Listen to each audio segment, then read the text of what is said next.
دیدین گاهی اوقات دیگه اینم آدمه. بله البته آدمه، ولی این شباهت دلیل بر این نیست که آدمیزاد باشه آدم. چه بس دیو را که صورت اولاد آدم است به قول سعدی. خلق گفتن این سلیمان بی صفاست، از سلیمان تا سلیمان فرق است. هر دو صورت گر به هم ماند رواست، آب تلخ و آب شیرین را چه صفاست.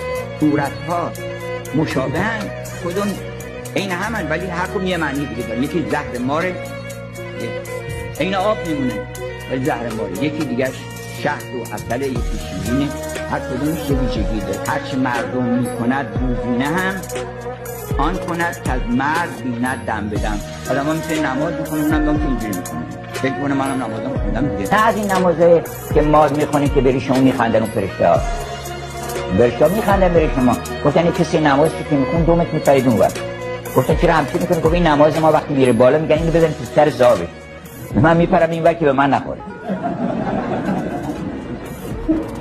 و این چه نمازیه که اینجا سبحان ربی الاعلی و به حمده سبحان ربی العظیم و حمده اصلا چی داری میگی؟ غیر المغضوب علیهم. در روز چند تا کار میکنی که مردم عصبانی میشن از دست تو؟ وقت میشه میگه غیر المغضوب علیهم. غیر المغضوب علیهم یعنی چی؟ سبحان ربی الاعلی یعنی پروردگار اعلی من تویی، برترین نقطه عشق من تویی، من به خاطر تو هست که همه کار میکنم.